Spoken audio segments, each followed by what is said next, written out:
Good morning. Happy New Year. Happy New Year to you, sir.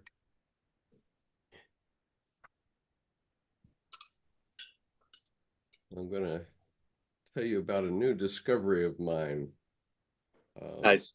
Should be interesting. I want to wait until the Judith and Lynn Keller join us. If they do, give them a Yeah, I woke up to my iPad's fine, but my laptop was zero battery. So please start. Yes. Good morning, Art. Nice to see you.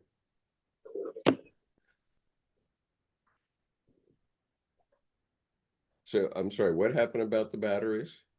Oh, it's I use my iPad all the time, and I only charge my laptop like periodically when it gets down to like 20%.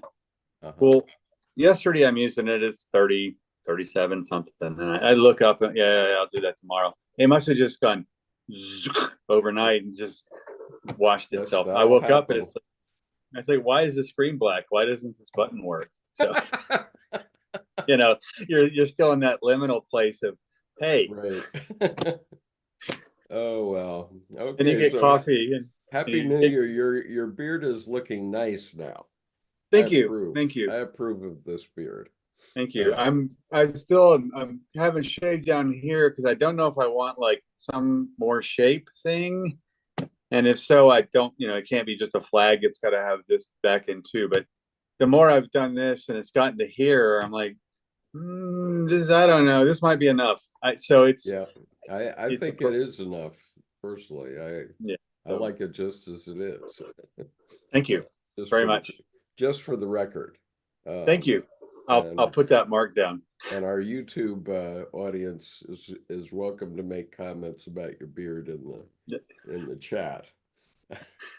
Me and my hormones and not my hormones. So yeah, no, it's looking good. I probably ought Thank you. I probably ought to do something similar because I have these such rigid lines now, laugh lines, right? Yeah.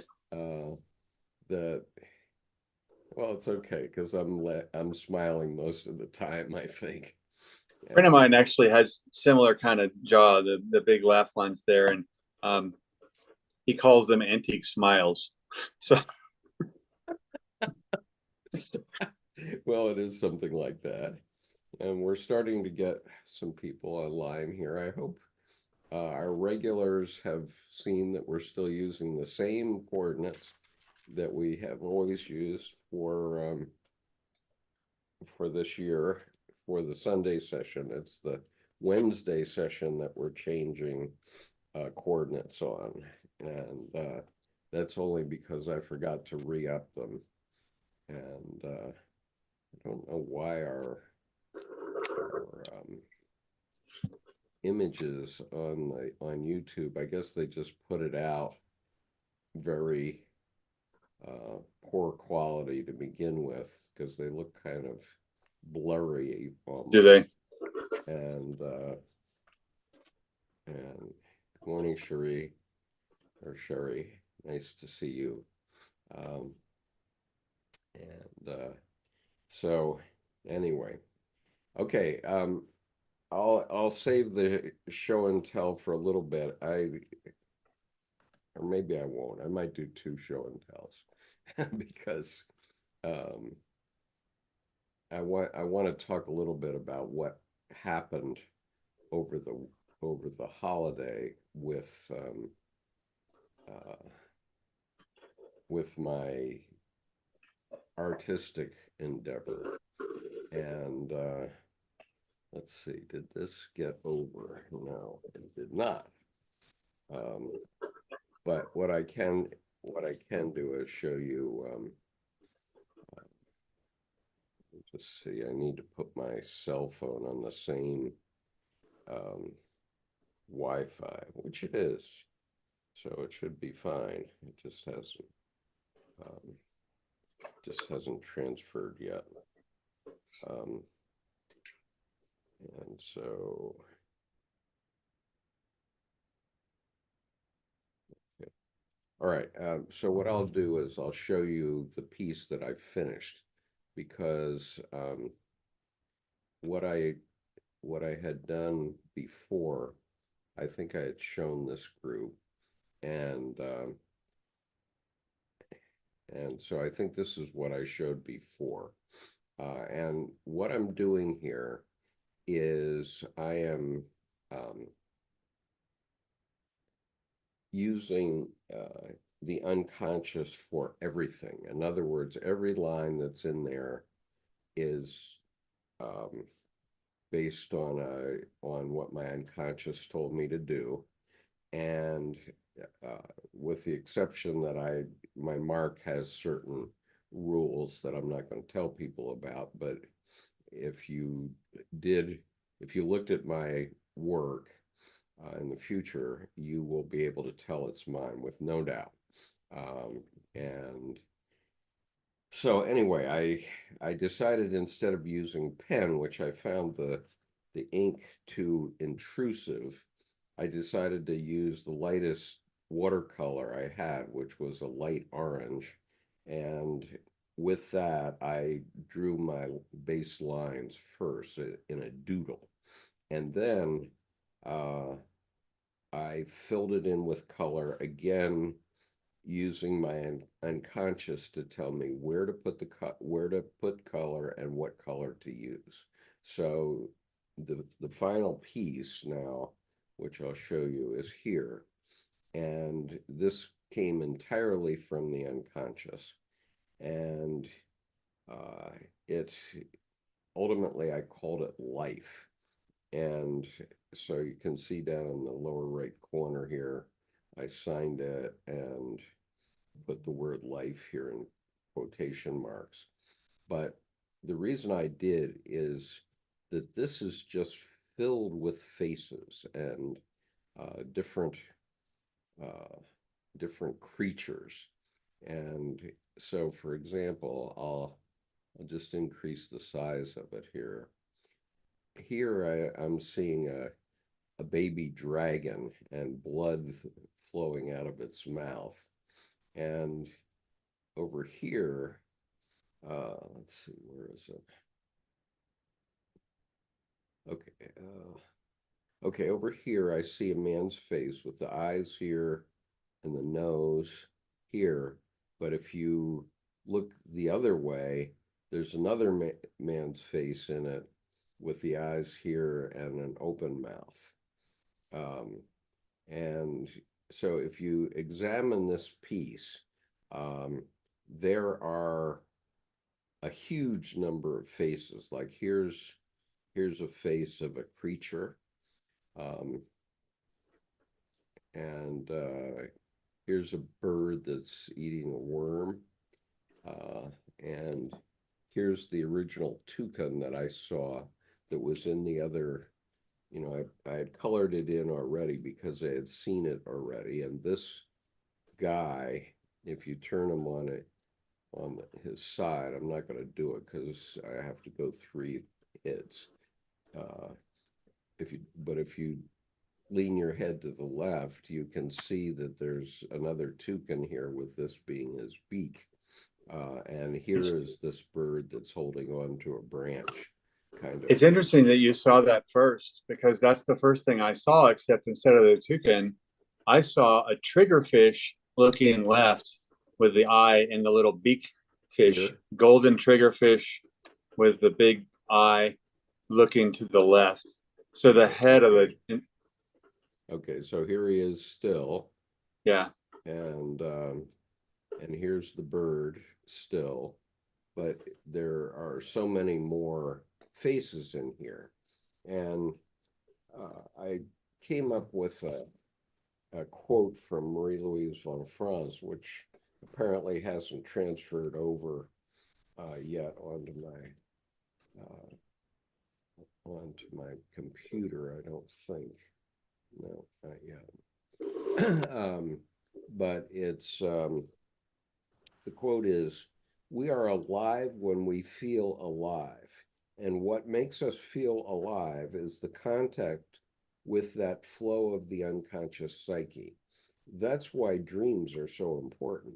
You can say that each ladle full of the water of life is a dream.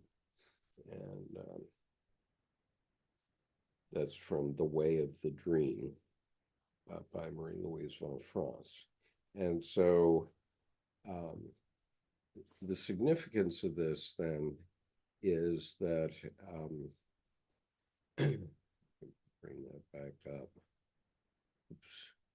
The significance of this is that I spent probably 20 hours doing it.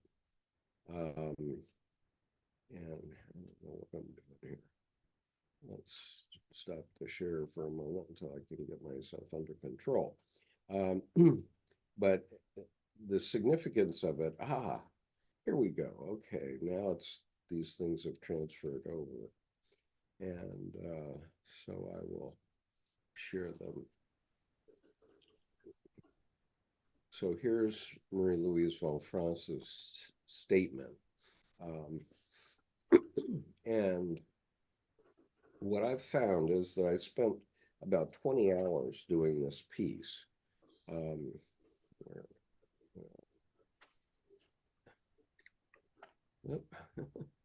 Okay, let's go back here. All right, here we are. Okay, so I spent about 20 hours doing this piece, and it takes a long time to fill these spots in. And like here is either it's a rabbit looking away or it's a pregnant kangaroo. I don't know, sitting in an easy chair. I don't know which. but the point is that this connects you with your unconscious and gives you that flow. And so for me, I'm finding that this is a terrific way to meditate, because I don't particularly like meditating in Tibetan that much. I mean, I've done it for 30 years, but I really love doing this as a meditation technique. And yeah, there's a face made up of other faces. There's all kinds of stuff in here if you look at it.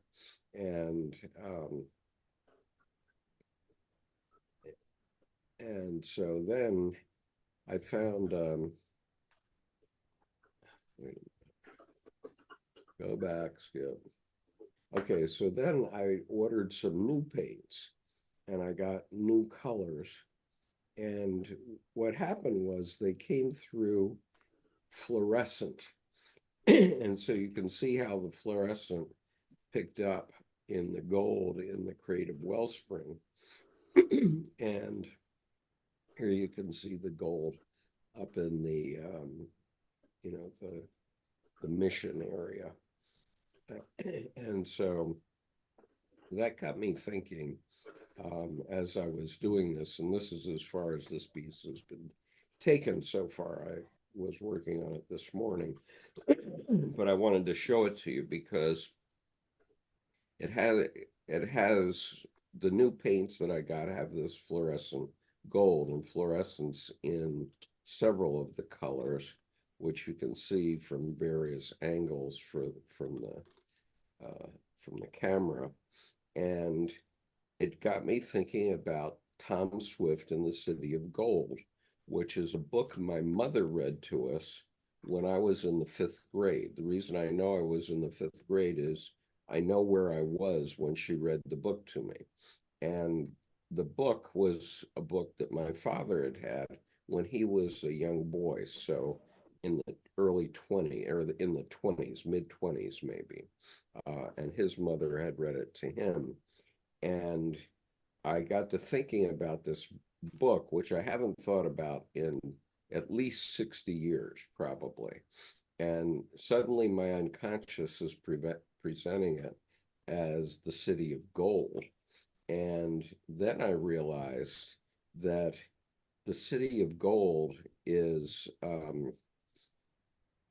also what Indiana Jones was looking for, or the opponents of Indiana Jones. and also National Treasure was looking for the city of gold. But it struck me that what I've discovered is that the city of gold is actually within us. It's actually unconscious and it's within us. And that matches up then to this quote from Marie-Louise von France. We are alive when we feel alive, and what makes us feel alive is the contact with the flow of the unconscious psyche. So that's why dreams are so important. You can say that each ladleful of the water of life is a dream. And so this is why Jackson Pollock's work is so significant, because he broke through. He probably couldn't have articulated this in his time because he died when he was 44. But and he hadn't studied Jungian psychology, but he was just doing it. And the flow of the work kept him going when he was doing his drip paintings. And so, but what I'm doing and understanding based on my Jungian work is that this is the flow of the unconscious. And when I'm doing this, I don't want to stop. I mean, I stop because I get achy or something. I can usually manage to work on this detail um, for maybe an hour at the most. And so I often do it in the morning when I have time. And um, and so I got this new set of paints, which has one set has 100 colors and another set has 24 fluorescent colors. So that gave me a lot broader range, so that you see here, I've, instead of drawing the image in with just light orange as I was doing before Christmas, I was picking up different colors as I was drawing my doodle lines. And that seems more natural to me. And uh, so here I'm presenting something that my unconscious is telling me. And what it told me this morning is I'm painting the city of gold here, and the city of gold is within. It's not where Tom Swift was looking for it, which was in caves in Mexico. It's not where Indiana Jones was looking for it all over the world, and it's not where Nicolas Cage was looking for it in National Treasure. It's within, and it's within all of us. That's the significant thing about this painting. And I need to keep going on it, but and I will be doing over the next week. I don't know if I can finish it in a week, because I've got about 4 hours into this painting already.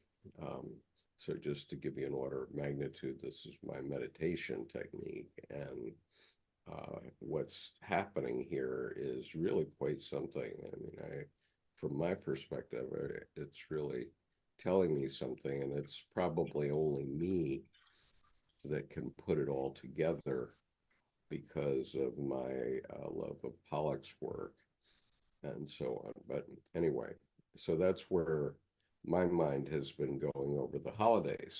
Comments? Can't hear you, Jordan. It's interesting we both jumped to that bird, but a different bird in the same thing. And that to me is a nice visual example of how different perspective can come across, and they're both true, Yeah, but neither is truth. So it's like, what's cool about this is the truth goes away, but what's true in perspective is the value. And I think right. what's interesting is, with truth going away, we can just outright remove the philosophical. We don't need to explain why or how. Yeah, It's yeah, about the substance, the what. right. And so it's not some metaphorical allusion to something. It's simply, this is this, and Yeah, no explanation required. And I think what's nice is it's pulling, your hand, your your fingers, the pens, the paint, the lines, they're being pulled or you're pulling. There's a must or a it simply is happening. The verb doesn't even Yeah. matter. And No, it it's doesn't. natural.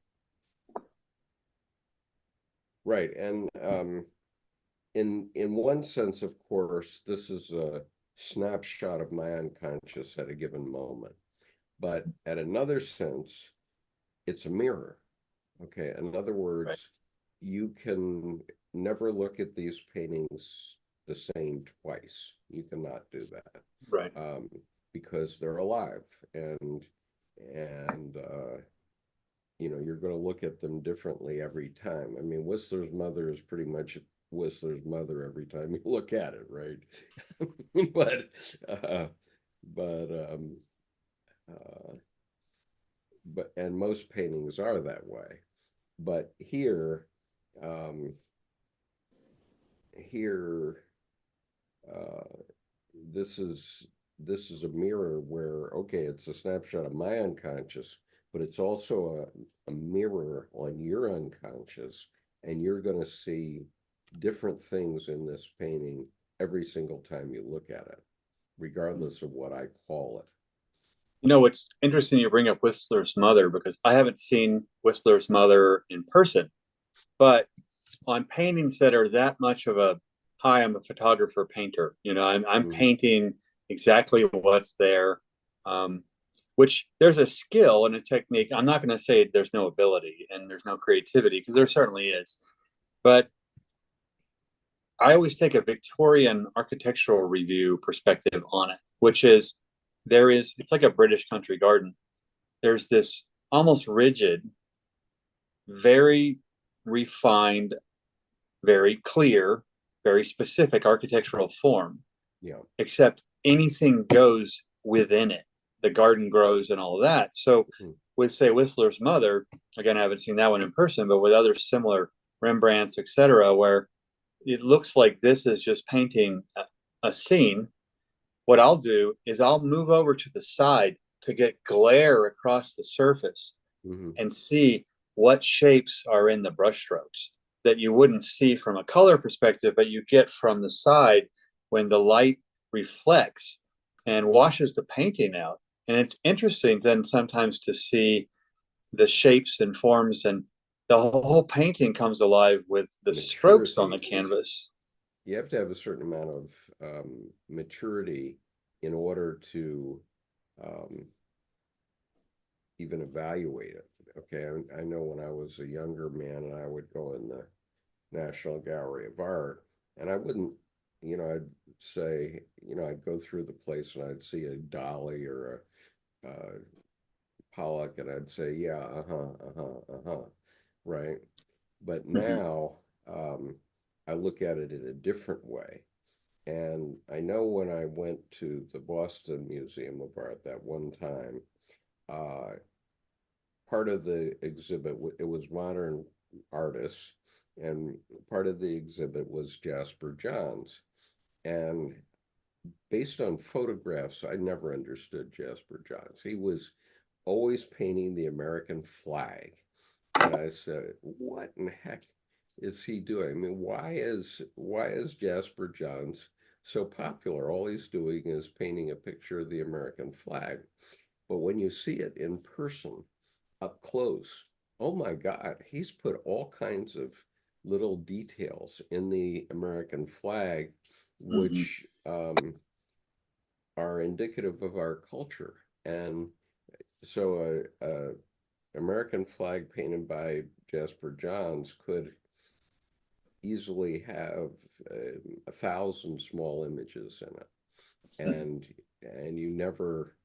you can't see it from a distance. All you can see from a distance is the American flag, and so you can't appreciate what it was he was doing. But I get it.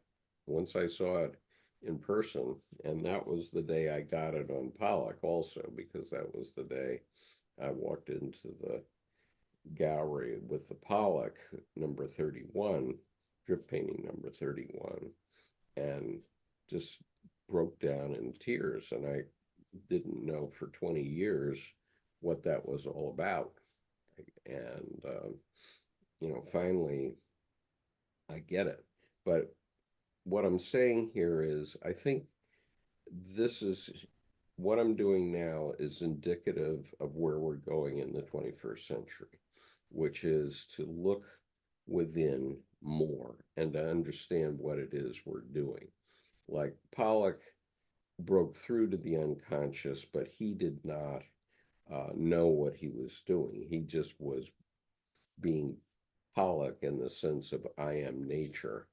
Um, and I can say that I am nature too, but I am nature because I understand that I'm drawing a picture of my own unconscious at a given point in time, and also that my paintings will end up being mirrors for people so that they can break through to their own unconscious. And it's an acquired taste, but nonetheless, um, it gives meaning to then what Marie-Louise von France said in this quote, which I found this morning by synchronicity, and so I'll pull it up again. It's really interesting. We are alive when we feel alive, and what makes us feel alive is the contact with that flow of the unconscious. That's why dreams are so important. You can say that each ladle full of the water of life is a dream. And so, that's why a job that you're doing the same thing for 40 years can be deadening. Um, but by the same token, I mean, I did see when I worked at Schlegel Corporation, there was a man who had done one job for 40 years, and that was making a stream of material come out and putting it in a circle so that it could be bound up and shipped. And so he would have the material coming out of the machine and he would just be making sure that it went together in a circle, piling up in a circle. But that guy was obviously in his own world. Okay. And when I saw it originally, okay, as a young, arrogant businessman, um, I thought that man was, incapacitated, and therefore that was the only job he could do. But I have to reevaluate that now and say, that guy was in touch with his unconscious, and he was very happy with where he had what he had found, and he was keeping going with it. Well, it's interesting, both that, I mean, there's a quote unquote meditation. I personally, I don't sit down and get quiet, so to speak. I try to quiet the mind while I'm doing something because of the physical piece makes a both and of body, mind, and soul. And so, for example, the doodling does that. Um, Walking for an extended period of time, making sure that I'm in a place where I'm not going to cross a stoplight without, in Sure. some zone and not realize where I am. Right. But it comes back, I think, in a bigger picture to that quote you had from Mary Louise von France, where that quote is really describing her version of the erotic. And yes, it can be sexual, but the erotic is really the vital, Yeah. the natural, what is vital in life. Yeah. So, And I think a lot of people attribute the sexual aspect, sex, death, resurrection. There's life, death, and everything all in one little encapsulation. But I think in a bigger picture, that what is vital? Well, we're alive when we feel alive. What I love about this quote, it's not so necessarily philosophical. It's yeah. simply stating something that is, rather than trying to, Aristotle describe in a riddle you're never going to solve and just leave it, or a lot of if then explainy statements. This feels lifeful. Yeah. And what this relates to, certainly all real great artists are doing some version of this. But you know, I can certainly say that about both Colleen and Tim and Sherry Lovelaar as well, but also writers. You know, great writers are doing this in their format, in their form. And so if you hate what you're doing, chances are you're going to have a better life and be happier if you find something else to do, right? But but if you're totally engaged with what you're doing, then you won't be thinking about it at all. I mean, in the sense of, okay, I come on here twice a week on Sundays and Wednesdays, and with my friends and colleagues, we have a conversation, but what I say and what I do in the session, it comes entirely from the unconscious. I have no recollection of what we talked about afterward. I have to watch the videos myself in order to have a context for what I'm saying. So that's an art form too, and uh, and so you just need to be able to contact this flow of the unconscious. And for me, I can't stop doing it because it is a part of my flow. And and so I'll probably be doing something like this for quite a while still. And excuse me a moment, my wife needs my attention. Good morning. Morning, Amela. I appreciate that you were talking about the erotic and also about illusion. In my perspective, I think that Skip's use of these different colors, whether he intentionally expected these colors to be fluorescent or did not expect these colors to be fluorescent, the point is that whether it was an illusion or simply, as Jung said on page 144, let things happen, the action through non-action, the letting go of oneself, right? Something which you had also mentioned about just going for a walk and, allowing that insanity, as some people would say, just take over until, of course, you realize that you must regain your sanity and see that, there's a crosswalk that you're walking into. Well, it's interesting you say that. Yeah, it's interesting you say that, because instead of regain my sanity, I lose some of my sanity and I get more comfortable with my insanity. And that way, what happens is, in every chaos, there's order. And so the chaos is me naturally. If I put me next to a gemstone, the gemstone has a crystalline lattice structure. Its identity is infallible, indelible. It's serene and peaceful. It doesn't have any explaining or even any evolution. It's already become what it is. And I'm always becoming. And so I love that you said that. Yes, every day as we are getting older, either we become wiser, or as Skip was saying, we tend to just be redundant, and every single day is this repetition. But for some people, it's not repetition, it's structure. So some people, Yes. and I'm sure you're familiar with like certain zodiac signs who are already embedded into, you're supposed to be eccentric, whereas another zodiac sign is supposed to be, structured and not into things that are new, as much as someone who is more spontaneous. A big thing too that you said, which I find kind of beautifully interesting, is you talked about me saying illusion, ILLUSION, and what you said fits from a multiple perspectives point, because I was saying illusion, ALL. Yes, illusion. Like yes, that's alluding, what I said. yeah, Yes, alluding to allude, to. But yes.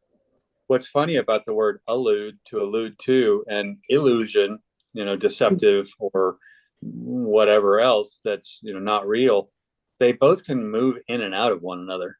And Okay, so we better get started on scrutinies now since Joel is here. But let me just make one more aside. The interruption from my wife was that she is called to run over to Arlington, Virginia, to visit with her Kempo, which is like a Buddhist bishop, let's say. And he wants to see her, so she's going to pop right over there. There's just no question. And so she was giving me my marching orders for taking care of my mother-in-law while she's gone. And can I just share one more thing, Skip? yeah, sure. I remember after the September 11th attacks, I was suffering with depression, and my mom didn't understand what it was. I didn't understand what it was. I was very young, and basically, I was just in my room painting all the time. And I would paint things like mountains and flowers, but then I decided to just make shapes, and I thought I was drawing some kind of like phoenix or mystical bird. But when I stopped drawing, I realized I went down to get my dinner with my family, and then I went back upstairs and I looked at the painting and I said, "Oh my God, that is the most scariest painting I ever drew." And it was something like Death and the Maiden vibes. And it was basically the angel of death. And I had consulted with a friend of mine who is from Mexico.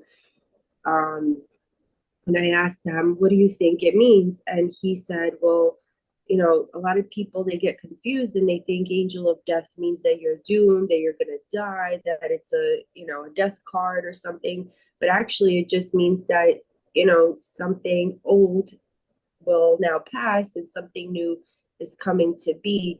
And so now that in this scenario where, and this is just my interpretation, where you were using these colors which were not fluorescent, and now you are using colors which are fluorescent, whether you did it intentionally or not.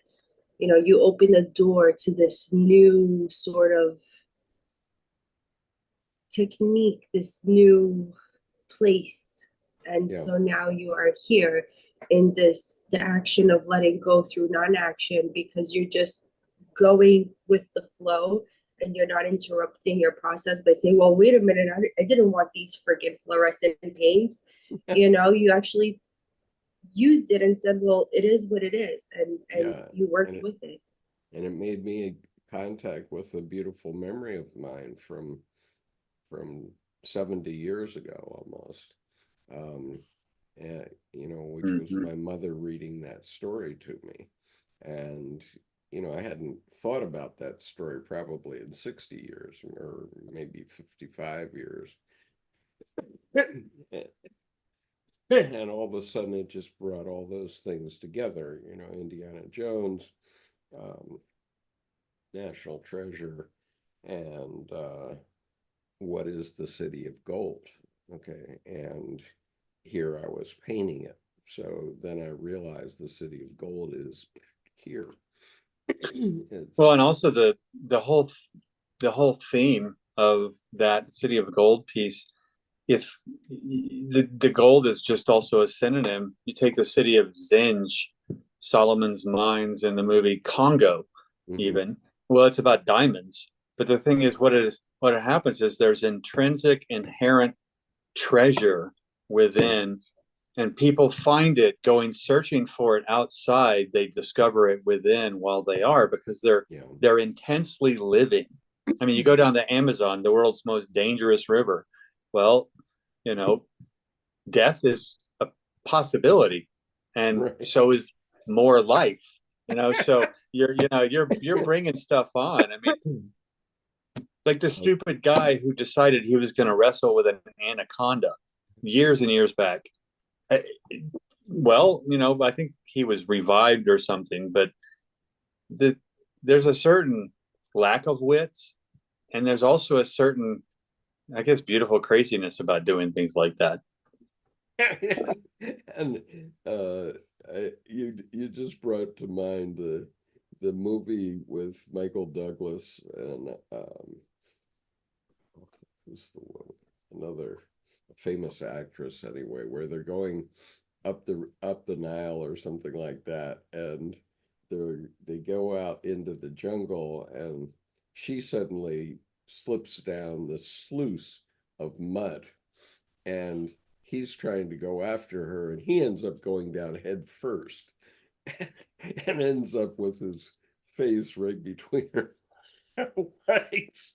Mhm. And you can really see the metaphor there now, that there's the gold.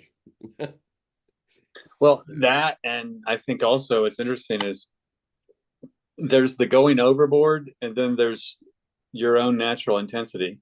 For example, every dead body on Mount Everest was once a very highly motivated individual. Yeah. So, be And mindful. they were looking for the gold.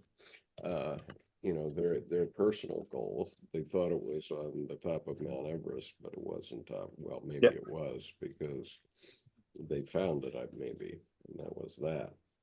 Okay, so Joel is here, and Joel Fernando Brinco Nascimento is a Jungian analyst in Brazil, and thank you very much for joining us today, Joel, for Hey, Joel.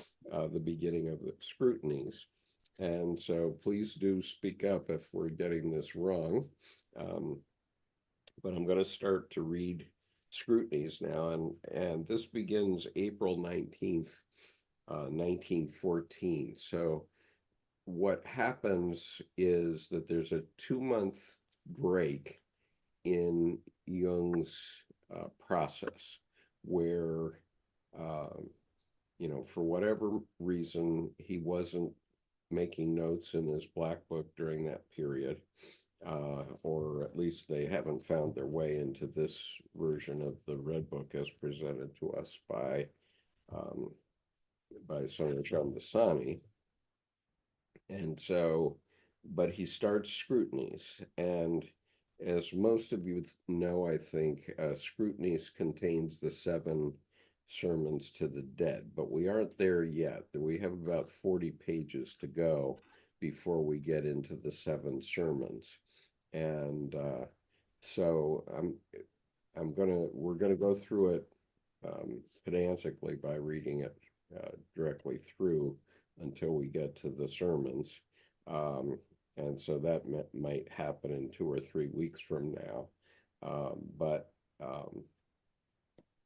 for now, I want to just begin the scrutiny. So we finished Liber Secunda, which was the second book. Okay, there was Liber Primus and Liber Secundus, or Secundus, I think.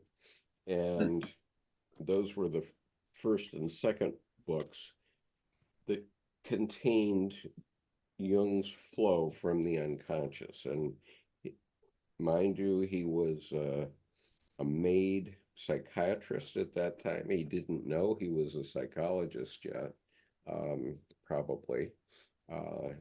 He was a professional psychiatrist, and he had had a lot of experience in the Berkeley with psychotic patients, and so he knew what images came up in their minds. And so he had gone through this period of about 2 months from Christmas Day, 1913, until uh, the end of February in 1914. So about 10 weeks, 9 or 10 weeks, when he was having this incredible flow of visioning, and he knew he just had to get it down on paper. He didn't know what was happening to him at this time. Later on, 40 years later, he looked back on the Red Book and said, well, this was the materia of my entire life. It was the basic material from which he was working, but he didn't know what it meant at this point. And so now, then he put the pen down. He stopped having the visions, and he rested his psyche for 2 months, and now he's picking it back up again.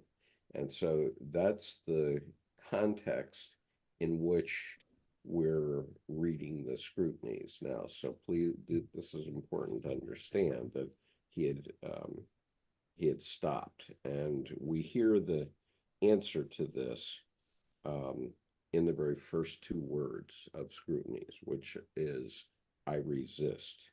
I cannot accept this hollow nothing that I am. What am I? What is my I? I always presuppose my I. Now it stands before me. I before my I speak now to you, my I. We are alone, and our being together threatens to become unbearably boring. We must do something, devise a pastime, for example. I could educate you. Let us begin with your main flaw, which strikes me first. You have no correct self-esteem. Have you no good qualities that you can be proud of? You believe that being capable is an art, but one can also learn such skills to some extent. One can also learn such skills to some extent. Please do so. You find it difficult. Well, all beginnings are difficult. Soon you will be able to do it better. Do you doubt this? That is of no use. You must be able to do it, or else I cannot live with you. Ever since the God has arisen and spreads himself in whichever fiery heavens to do whatever he does, what exactly I do not know. We have depended upon one another. Therefore you must think about improving, or else our life together will become wretched. So pull yourself together and value yourself. Don't you want to? Okay, I'm going to stop there so you can comment. Certain and ML. I love that. I cannot accept this hollow nothing that I am. Pull yourself together and value yourself. Don't you want to? He's making a call to arms to basically leave the power of suggestion behind. Don't listen to other people's thoughts.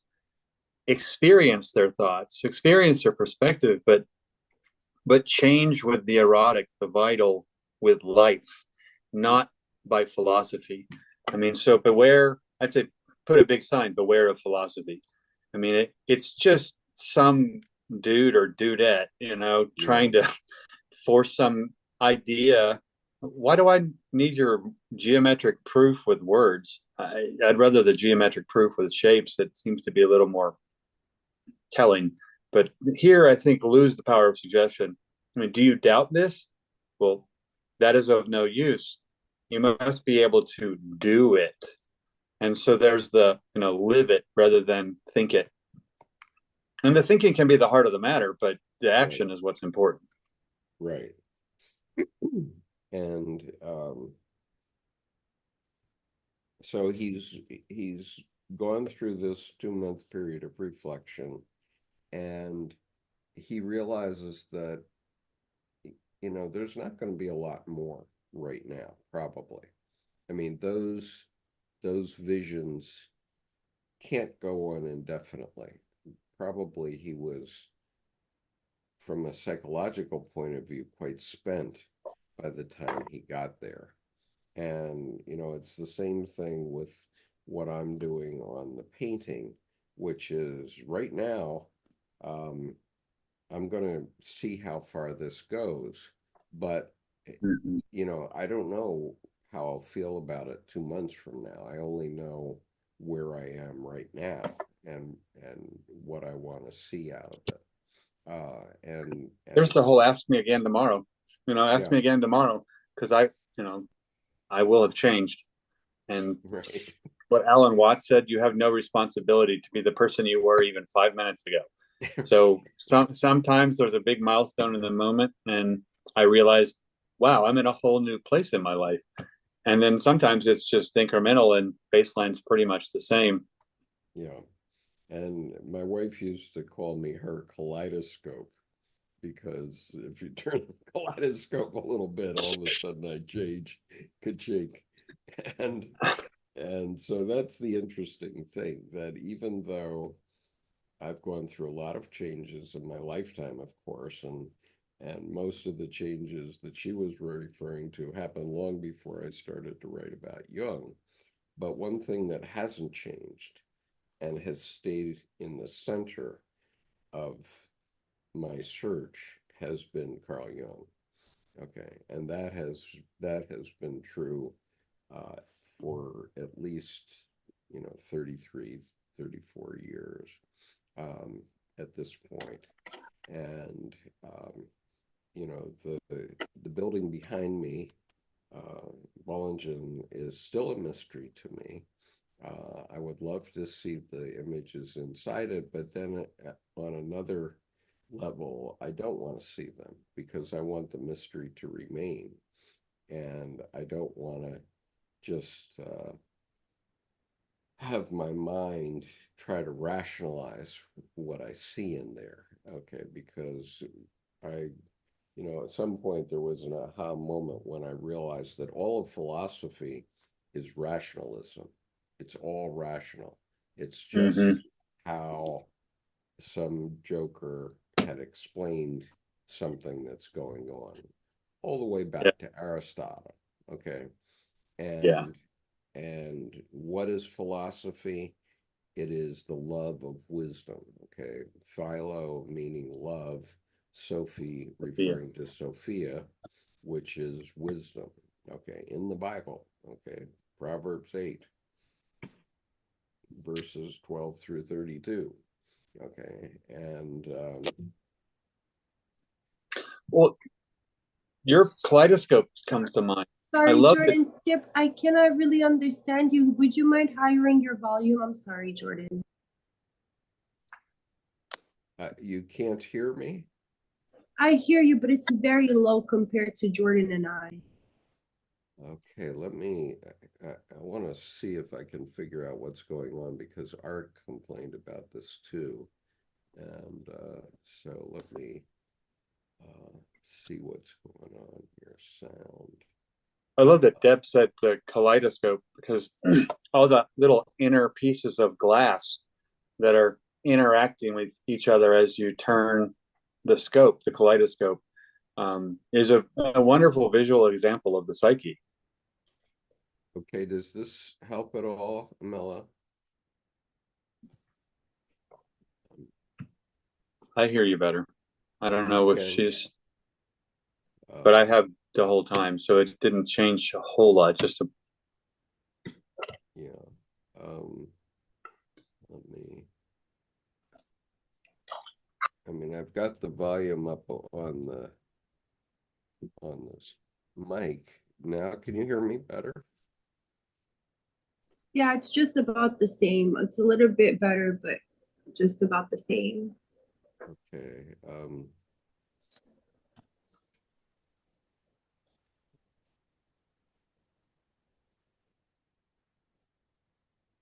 Okay. I'm sorry. I'm not seeing a way that I can increase it any more than I can. I mean, there's an alert volume, and let me try one more thing.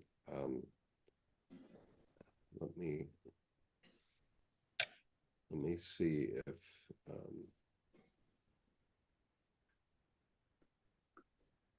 let me see if I play through headphones. I'm playing through headphones now. Is that better?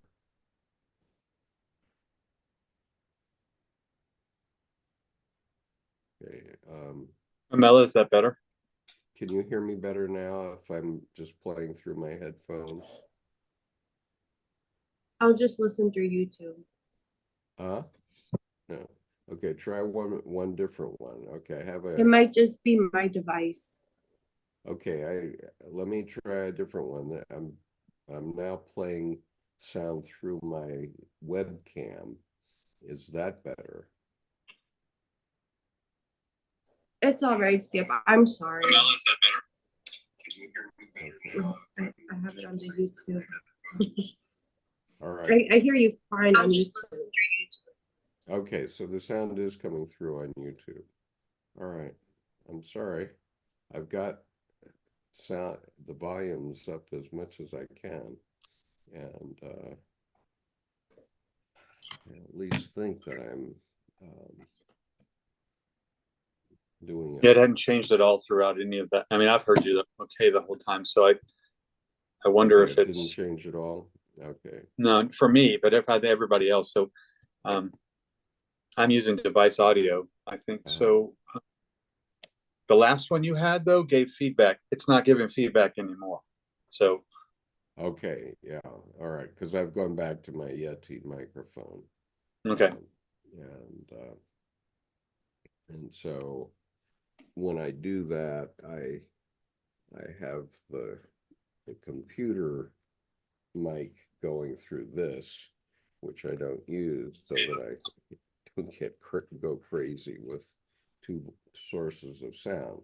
Okay, so Richard says an interesting thing. He says, my visions haven't stopped for 4.5 years. Every time I close my eyes, I see this river of souls in front of me. It never stops, and until I turned to Christianity, I was a nervous wreck. It never shuts off. Yeah, it shouldn't shut off because it's actually your unconscious. And State of Awakening says he hears me, and Sherry says she hears me, and Joel says sound is better now. Richard, Christ is my antidote, knowing I'm in Jesus has allowed me to relax and observe spiritual beings who literally fill our atmosphere. I see them. Yeah, you can see them for sure. And when I know that when I had my knee replacement, and so I was obviously on some really good drugs at that time. I was having some visions at that time. This all reminds me of the story too of the 4-year-old and 2-year-old brothers, and they're playing, and all of a sudden, the 2-year-old just looks up. So I was just startled. He looks at his brother and he said, "Oh," and his brother said, "What?" He said, "My mind just turned on and I can't turn it off." And it was literally the moment he came to consciousness, and the 4-year-old brother just started laughing and ran out of the room like, yeah, welcome to the world, dude. Okay. Get used to it. And Richard says the visions are born out of the group, which is no doubt true, but it's probably born out of the collective unconscious too. I mean, obviously we have a lot of things going on in our psyches right now in the collective unconscious, and what Confluence told me this year is that there's ground for optimism. Okay. I came out of Confluence seeing what we as a group produced, and it was very optimistic. And I really liked it. And so for what I think with the group, it's important to say also outside influences, the group, the society, they can certainly inform your intuition. They can certainly affect your intuition. They can influence you. But if I find an inherent responsibility not to control what's going on inside, but to navigate regardless, and to understand that more often than not, it's coming from me. And the only reason I see things in the group is because I see them in myself. So to be mindful of projection and understand that the rest of the group doesn't see anything hardly at all like me ever, but to interact and not try to chip down to average sameness, which is just boring. So I think getting too hopped up on it's external or too hopped up on its internal. I don't, and if I'm sitting there steering a boat, it doesn't matter. My life depends on it, so I better navigate. And Yeah, I but don't need to attribute things, just navigate. at the same time, you can be driving down a highway and be in an introverted, intuitive state and not even be thinking about the highway. But Mm, if something unusual happens, your psyche will snap you awake. Uh, that's what I found. And yeah. Wow, how did I drive that 12 miles? I don't remember any of it. Way out on the highway when it's just one straight shot. right. And Richard says, I've resigned to being pleasantly insane. Well, Richard, we're all pleasantly insane. That's what makes life worth living. All right, reading on.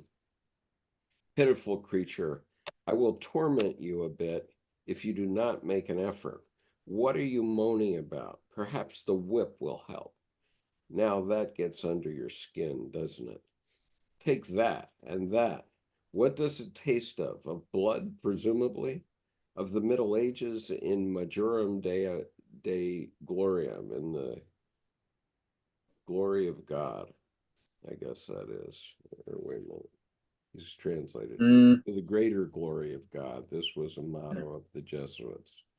Um, and and he also points out at the beginning there was a footnote which said all beginnings are difficult, is a proverb from the Talmud. Um, and so it's a Jewish proverb going back to um, the first five books of the Bible, which uh, the Jewish religion relies on entirely, it seems. And all beginnings are difficult. And so he's realizing that, okay, he's had this experience, and the question is now, what are you going to do about it? Right? hmm Yeah. Okay. So, or do you want love, or what goes by that name? One can also teach with love. It blows if blows do not bear fruit. So should I love you, press you tenderly to myself? I truly believe that you are yawning. How now? You want to speak, but I won't let you. Otherwise, in the end, you will claim that you are my soul. But my soul is with the worm, with the fireworm, with the son of the frog who has flown to the heavens above, to the upper sources. Do I know what he is doing there? But you are not my soul. You are my bare, empty nothing. I, this disagreeable being, whom one cannot even deny the right to consider itself worthless. One could despair over you. Your sensitivity and desirousness exceed any reasonable measure, and I should live with you. Of all people, I must, since the strange misfortune occurred that gave me a son and took him away. Uh, I regret that I must speak such truths to you. Yes, you are laughably sensitive, self-righteous, unruly, mistrustful, pessimistic, cowardly, dishonest with yourself, venomous, vengeful. One can hardly speak with your childish pride, your craving for power, your desire for esteem, your laughable ambition, your thirst for fame without feeling sick, the play acting and pomposity become you badly, and you abuse them to the best of your ability. Do you believe that it is a pleasure rather than a horror to live together with you? No, three times no, but I promise you that I will tighten the vise around you and slowly pull off your skin. I will give you the chance to be flayed. Okay, I'm going to stop there. Does this remind anybody of anyone? I have a comment dated August 20th, 22 on in my notes on the book. I'll let the YouTube audience jump in. Yeah. Because it sure does. Unfortunately, we have to all live with one person who has no control of this, it seems. You know, without mentioning that person's name, something comes to mind. Every time I see, hear, witness that person, it's like wearing a turtleneck. It's being strangled by a really weak, pathetic, pitiful person all day long. I mean, I don't like them, but it's just this skeevy, septic sewage.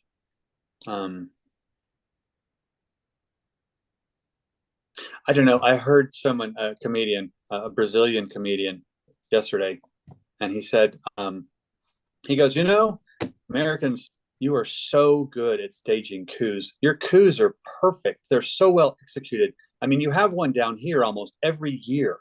I don't always agree with what you do, but when you do it for yourself, January 6th, wow, that was the worst coup ever. I mean, you have people dressed in costumes. All you need for a coup is you need the army. And you get a lot of people who entered the well of the Senate. They didn't know what to do. So instead of going to the army, why did you go source your coup members at Comic-Con?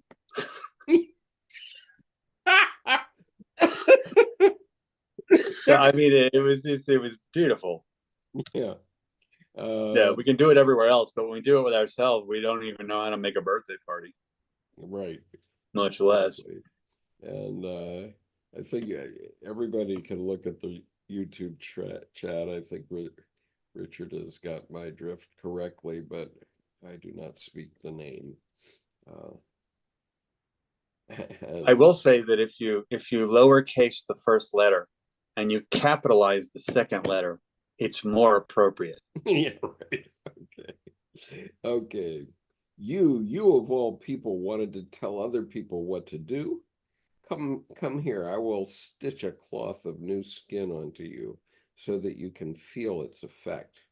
You want to complain about others and that one has done an injustice to you, not understood you, misinterpreted you, hurt your feelings, ignored you, not recognized you, falsely accused you, and what else? Do you see your vanity in this, your eternally ridiculous vanity? You complain that the torment has not yet come to an end.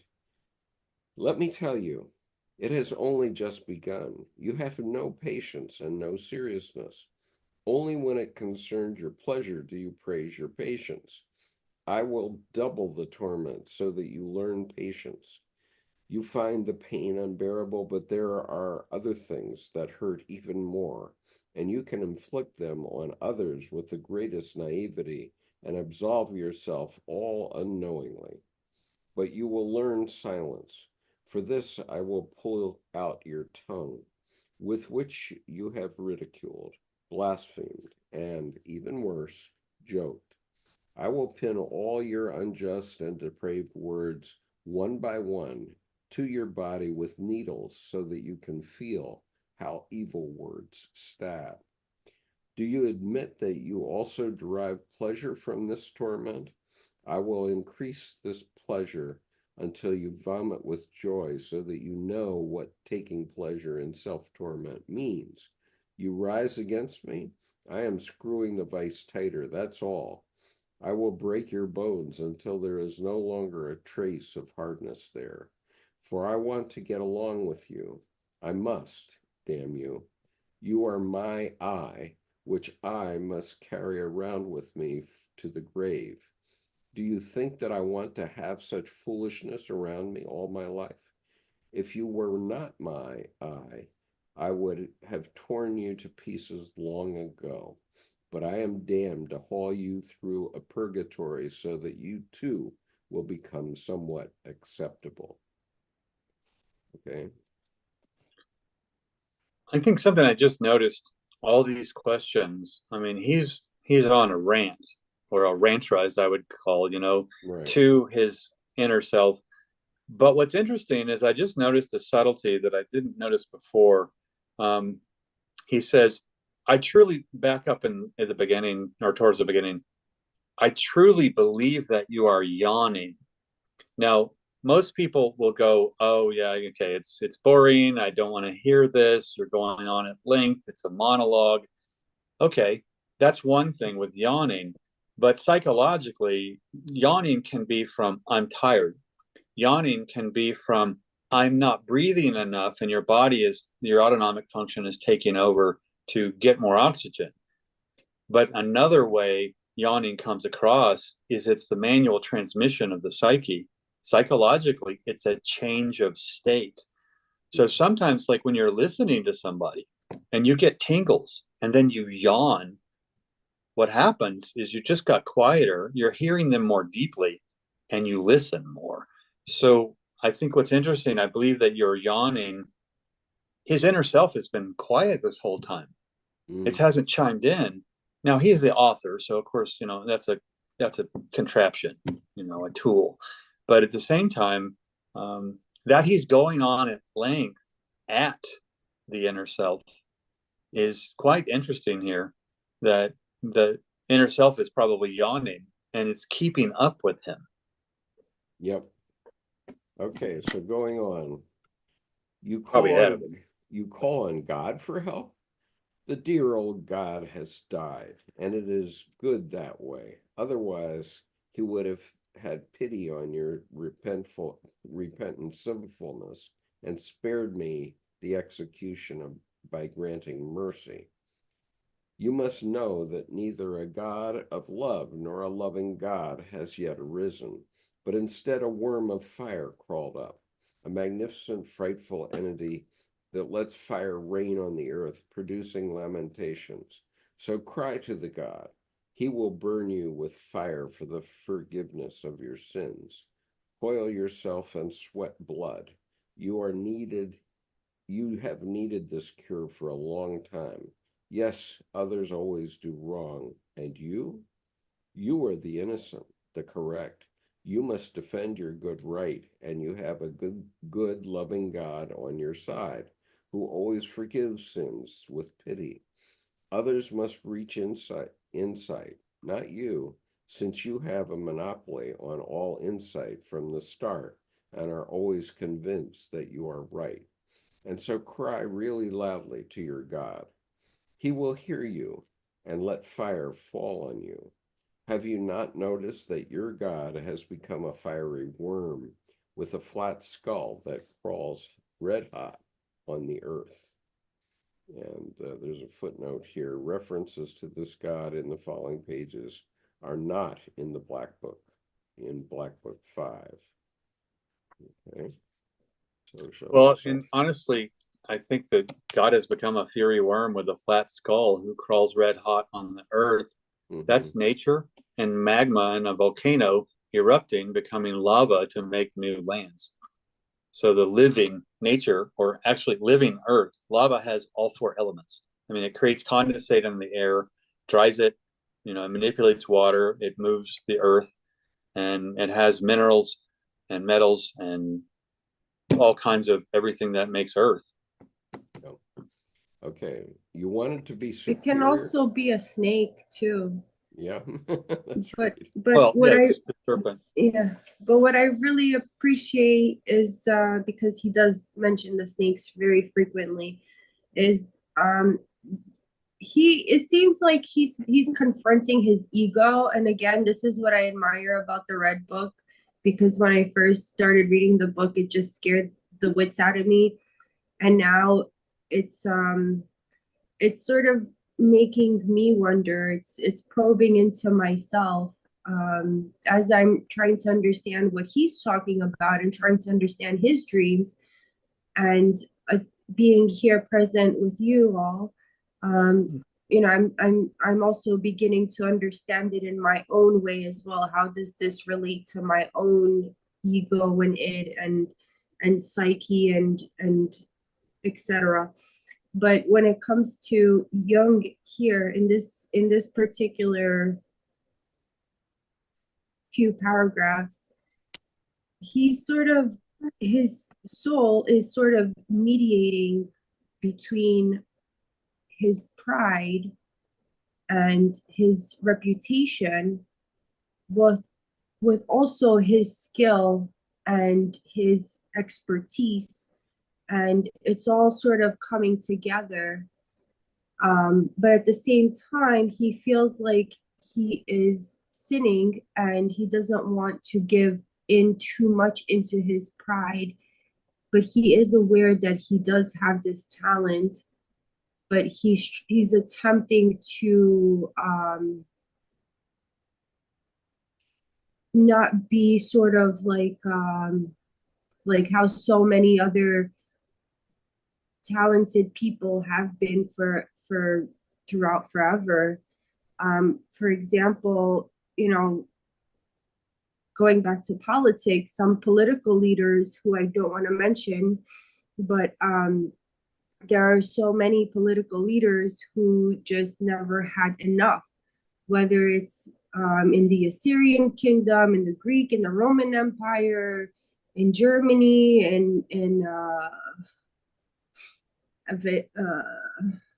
where is that country?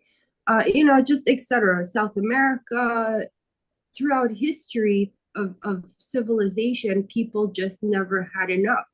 Like the aristocrat who would have the power, access to infinite knowledge, access to prestige spiritual teachers, all this access to anything that money can buy, and which is pretty much anything, right? But at the end of the day, no matter how much this person takes, it just never seems to be enough. So then they become bloodthirsty and they want to sacrifice children. They want to sacrifice people. They want to eliminate people. They want to do ethnic cleansing. They want to do alchemy on humans and torturing them to their deaths and all this stuff. But at the end of the day, even so, it's still not enough. So he's sort of trying to have this persona grata, where he's bridging the gap between the two of his ego and his psyche, without, because he's seen the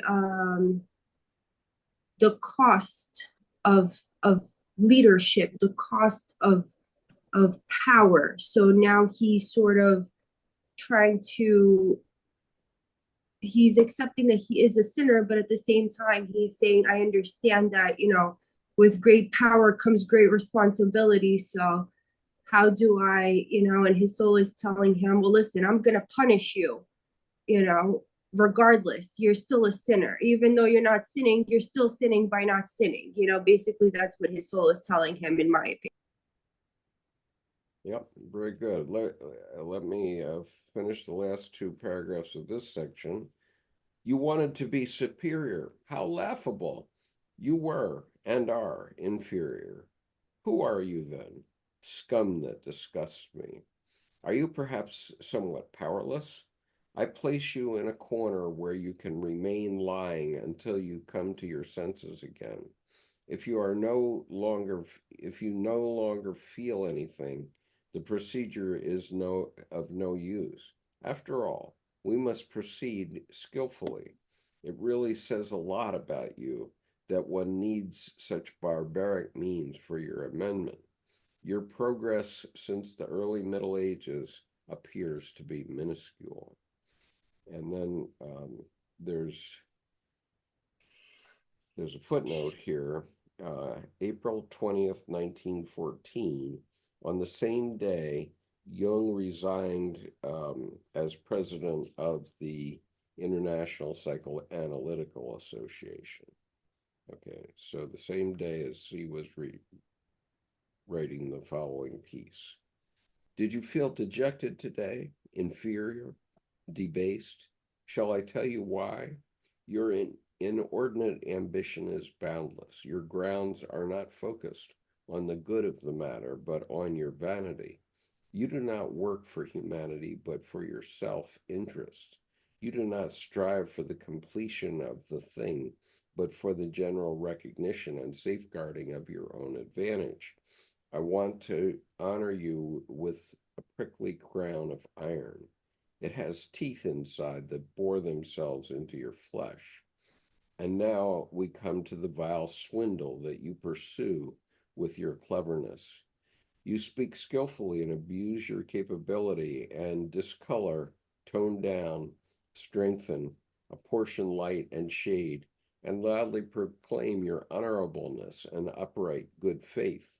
You exploit the good faith of others. You gloatingly catch them in your snares and speak of your benevolent superiority and the prize that you are for others. You play at modesty and do not mention your merit in the certain hope that someone else will do it for you. You are disappointed and hurt if this doesn't happen. You preach hypocritical. I'd say he's chastising the child for being childish now. Right. This is the needy, the attached, and all that means is someone is not sovereign and personally themselves. Walking around wondering what everyone else is feeling. It's an indicator that you're childish and not childlike with a creative connection. And then, you're not going to, you're looking like you're being modest, but it's a false sense of modesty. You're hoping someone else will pump you up, and that means you're simply deflated. And that's, to me, that's on you. So he's kind of beating down the inner kid, but the childish part, not the childlike part, I think he's trying to get to the core and actually make this inside piece balk and, cry out. Yeah. I have a couple of side notes here in my book. One is R.T. Erdogan. And if you don't know who that is, you can find out for yourself. And the other is that April 20th, 1914 happened to be Adolf Hitler's 24th birthday. And I wrote, how odd. The way that I interpreted this section was that he wants some sort of instant gratification and also a pity party. Right. Yeah, that's a good way to put it. And I think that what he's telling us is, look, this is in all of us. Okay. We all, at some point in our lives, feel this way.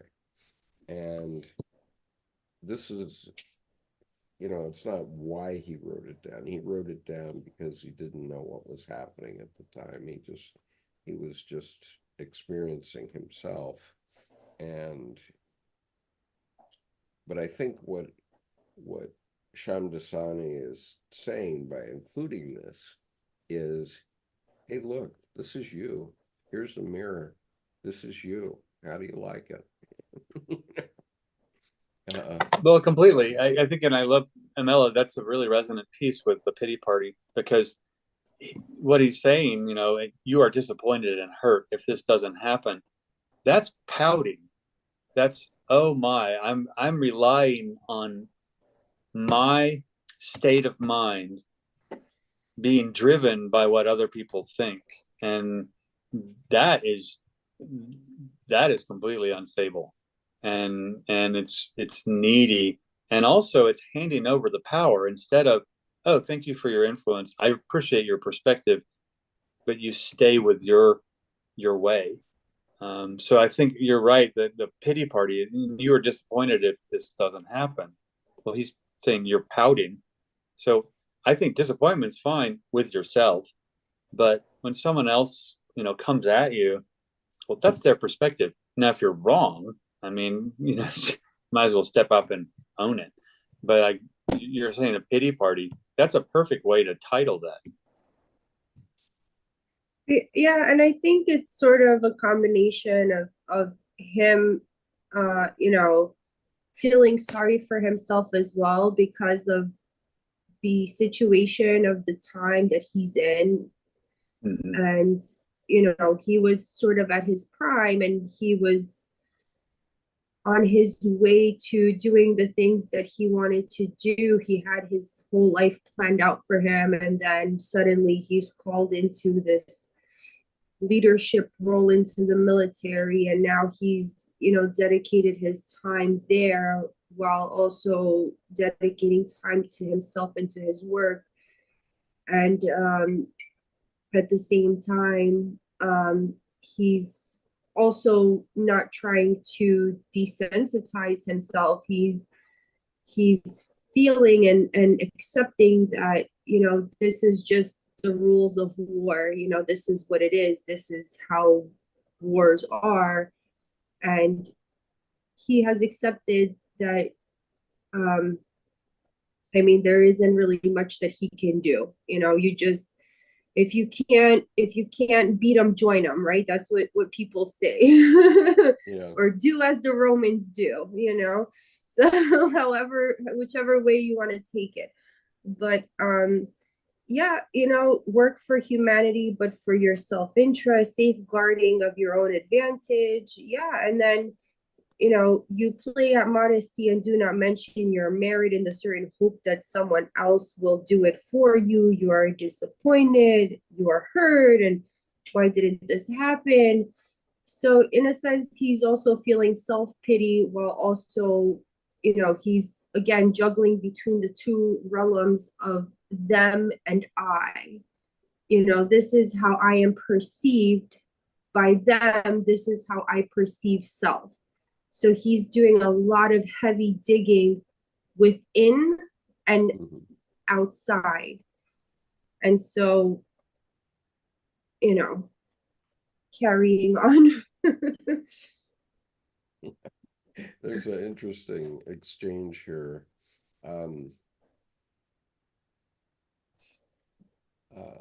Richard says, I think Jung was swindled by all the demons. He gave them a magical credence, but never realized that's their job, and to confuse and lie to us humans. Jonty says, agreed. There, the emergence seems to mock science and schematics. It's tricky. Richard just must have heard the ritual from a patient, because the physical moves necessary to experience the vision is something a scholarly gentleman would never do. Imagine being disappointed by your mercurial reflection while never brushing your hair. And then Sherry says, get off the cross. We need the wood. Keep moving. No, that's perfect thing. Get out the cross, keep the wood, keep moving. Because I think what's interesting is, yes, he was scholarly, but this was around 42, and the scholarly is now put in his past. Yeah. He's diving into, it's okay for me to swim in the inner world and express it. So in this sense, it's not that he's no longer scholarly. I think he's very, very astute and clearly trying to describe the goings on of what he's experiencing internally. Absolutely.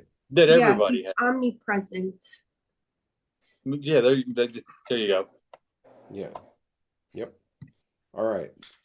So reading on, you preach hypocritical composure, but when it really matters, are you calm?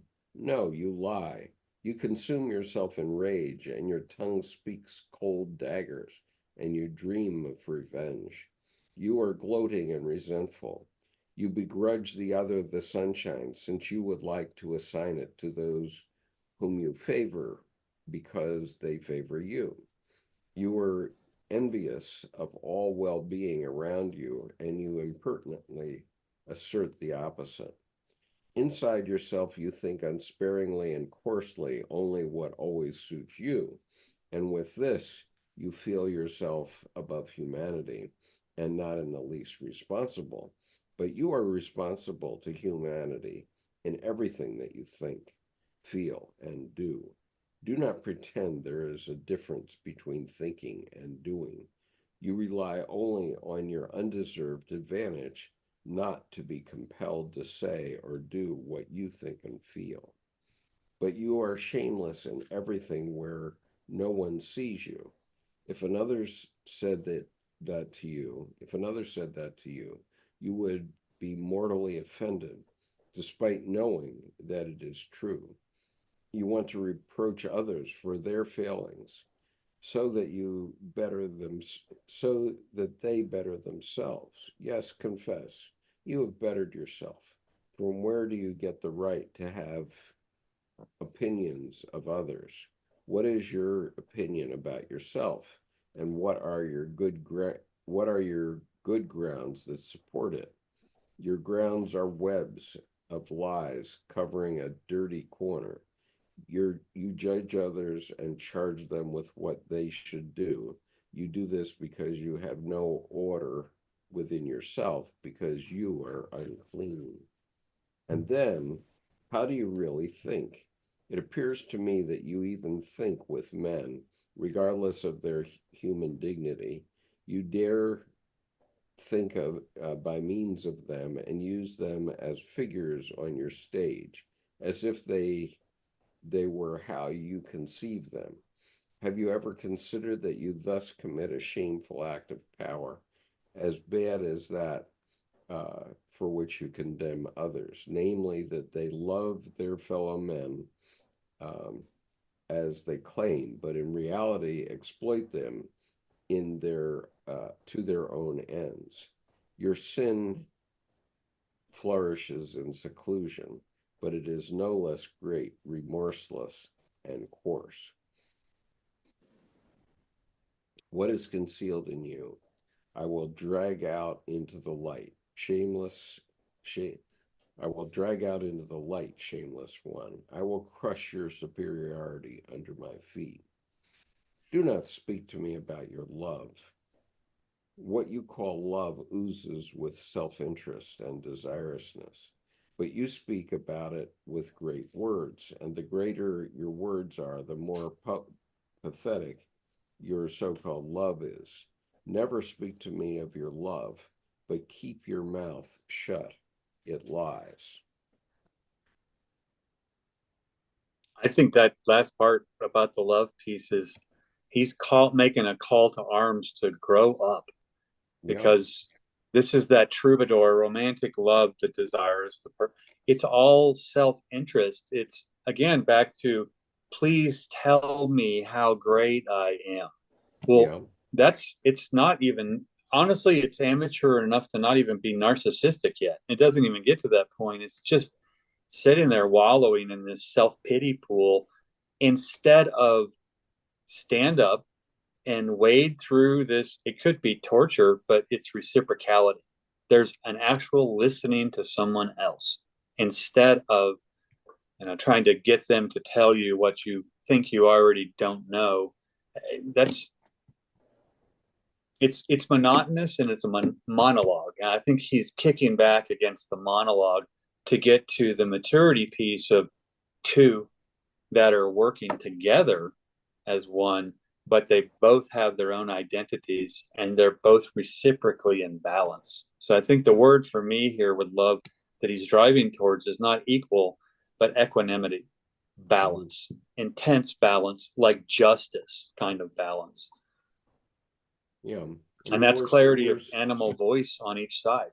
we're seeing that play out, in spades uh, in our current affairs right now. It's just Yeah. amazing how it's all working that way. Mm-hmm. Um, And primarily through manipulation. Manipulation is then a higher octave, worse form of this. So instead of just one to one, it's one to a whole group or one to society. So, but the manipulation, it's just shifting focus and changing scale to a larger group of people. yeah, But it's still manipulation, which is petty, pathetic, pitiful, and juvenile. He opened up the chaos within himself. Yeah. Yeah, and you don't want to pour that in your coffee cup. Yeah. Okay, so here we go. I want you to speak about your shame, and that instead of speaking great words, you utter a discordant, and that instead of speaking great words, you utter a discordant clamor before those whose respect you wanted to exact. You deserve mockery, not respect. I will burn it out of you the contents of which you were so proud, so that you will become empty like a empty like a poured out vessel. You should be proud of nothing more than your emptiness and wretchedness. You should be a vessel of life. So kill your idols. Freedom does not belong to you, but form. No power, but suffering and conceiving. You should make a virtue out of your self-contempt, which I will spread out before men like a carpet.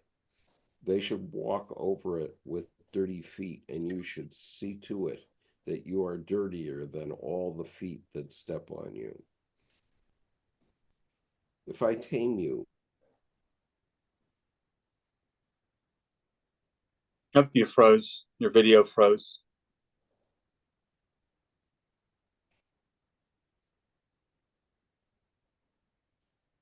When I saw the part, you should be a vessel of life. So kill your idols. I thought his psyche was Muslim for a second. I'm sorry, say it again, Amela. When I read the line, you should be a vessel of life, so kill your idols. That made me think of the Quran, because the Quran is always preaching about all of these idols are false. The prophets are right. After Muhammad, he is the last prophet, and there is no other prophet after him. Those are all false prophets and false idols. And so I'm like, well, wait a minute, and I wouldn't be surprised, because he does scrutinize a lot of Western philosophies. Mm-hmm. And also, Skip, your video, that's a good point, Amela. And your video, when you said, if I tame you, beast, right there in that paragraph, your video froze. Okay, so I'm going to read from there again. And there's a footnote. This is April 21st, 1914. So the next day he's writing this. If I tame you, beast, I give others the opportunity to tame their beasts. The taming begins with you, my eye, nowhere else. Not that you, stupid brother eye, had been particularly wild. There are some who are wilder, but I must whip you until you endure the wildness of others. Then I can live with you. If someone does you wrong, I will torment you to death until you have forgiven the wrong suffered, yet not just by paying lip service, but also in your heavy heart with its heinous sensitivity. Your sensitivity is your particular form of violence. Therefore, Ooh. No, that's wow. Yeah. That your sensitivity is your particular form of violence. yeah, To me, that's like someone who says passive aggressive. I'm like, aggressive doesn't need an adjective. That's still aggressive. yeah, It doesn't matter how pathetic it looks, it's still aggressive. Anyway, your sensitivity is your particular form of violence. yeah, What a wonderful statement. yeah. Therefore, listen, brother, in my solitude. I have prepared every kind of torture for you, if it should ever occur to you again to be sensitive. You should feel inferior. You should be able to bear the fact that one calls your purity dirty, and that one desires your dirtiness, that one praises your wastefulness as miserliness, and your greed as a virtue. Fill your beaker with the bitter drink of subjugation, since you are not your soul. Your soul is with the fiery God, who flamed up by the roof of the heavens. Should you still be sensitive? I notice that you are forging secret plans for revenge, plotting deceitful tricks, but you are an idiot. You cannot take revenge on fate. Childish one, you probably even want to lash the sea. Build better bridges instead. That is a better way to squander your wit. You want to be understood? That's all we needed. Understand yourself, and you will be sufficiently understood. You will have quite enough work in hand with that. Mother's little dears want to be understood. Understand yourself. That is the best protection against sensitivity and satisfies your childish longing to be understood. I suppose you want to turn others into slaves of your desirousness again, but you know that I must live with you and that I will no longer tolerate your abject plaintiveness. Okay, I'll stop there. Comments? I'm just so fascinated by but also in your heavy heart with its heinous sensitivity. Your sensitivity is your particular form of violence, where those people who expect you to walk on eggshells around them. I had someone at my table last year, younger, 20s, male, and as we started, he interrupted and he said, "Oh, I have anxiety."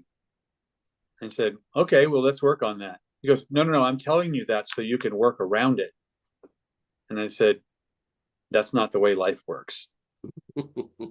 And actually, his mom was standing behind him, and she starts doing this silently. And fortunately, he had enough, chutzpah to stay seated. And, I tried as best as I could to not be cruel, but I tried more to try to not be cruel. And I just started to notice, though, the sensitivity was his particular form of violence. You got to go easy on me. You got to use kid gloves. Well, wow, that was his way of avoiding everything. So, and I think a lot of people, and nothing against that person, but a lot of people, I think, tend to, get gun shy. They're flinching all the time. Well, they're also in a state of fight, flight, freeze, etc. And it's something that I think it's difficult for people to get out of and get to influence potentially, instead of every little thing is another little thing waiting for some shoe to drop. So I think that just this, your sensitivity is your particular form of violence. I think if people can settle into that statement, inhabit that statement, you can start to learn how you're coming across and how you're also inhabiting yourself. There's, I think, a pretty big lesson in this sensitivity being a particular form of violence that I have never heard it put that way, except in this line in this section of the Red Book. And it's a powerful line. Yeah. Let me go back to the YouTube chat for a moment. And Joel is our Jungian analyst here. He says, I think that Jung was in a soliloquy with his soul, and I understand vanity and pride here as personifications. Richard says, Waking the Witch by Kate Bush is a killer Scottish rock song. It speaks of superstition. One hand clapping is a supernatural lie. Joel says, Kill your idols sounds like Nietzsche. Jonty, is Running Up the Hill a song about Golgotha? Cherie, the wavering flight of the Loreen, the wailing cry of the cow of the monk's hood. Jonty, Chapman said that Kill Your Idols and Catcher in the Rye led him to shooting John Lennon. Eek. Richard says, state of awakening. Your sensitivity is your hearty form of violence. For me, this points toward an inability to accept the defect that exists within the other because it actually exists within the self, our self. And Jonty, the wounded healer heals state of awakening. In accepting the defect of the other, we become one with them, and in this way transform both our and their perception of the weakness. Cherie, relation is a way of not having a direct experience. Richard says, pretty words disguise so much. Richard says, pleasantly insane I am. Okay, I need to read a footnote here. And this is at the end of the segment I just read. Jung later described the self-criticism depicted in this opening section as the confrontation with the shadow. In 1934, he wrote, whoever looks into the mirror of the water will see first of all his own image. Whoever goes to himself risks a confrontation with himself. The mirror does not flatter. It faithfully shows whatever looks into it, namely the face we never show to the world because we cover it with the persona, the mask of the actor. But the mirror lies behind the mask and shows the true face. This confrontation is the first test of courage on the inner way, a test sufficient to frighten off most people, for the meeting with ourselves belongs to the more unpleasant things that can be avoided as long as one can project everything negative into the environment. But if we are able to see our own shadow and can bear knowing about it, then a small part of the problem has already been solved. We have at least brought up the personal unconscious. And then there's a quote on the archetypes of the collective unconscious, or it's the essay, which is in Collected Works 9.1, sections 43 to 44, paragraphs 33 to 34. I'm going to stop at this point because it's a stopping point in the text, and we're nearly out of time, so I don't want to go further into the text just now. But as you say, wait a minute.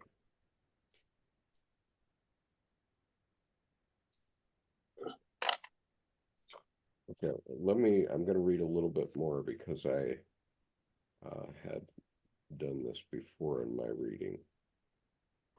After I had spoken these words and many more angry words to my eye, I noticed that I began to bear being alone with myself, but the touchiness still stirred in me frequently, and I had to lash myself just as often, and I did this until even the pleasure in self-torment faded.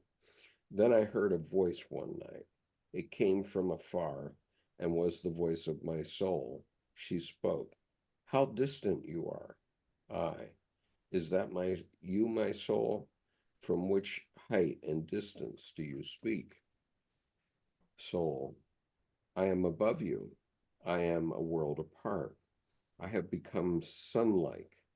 I received the seeds of fire. Where are you? I can hardly find you in your mists. I am down in the murky earth, in the dark smoke that the fire left us, and my gaze does not reach you, but your voice sounds closer. Soul.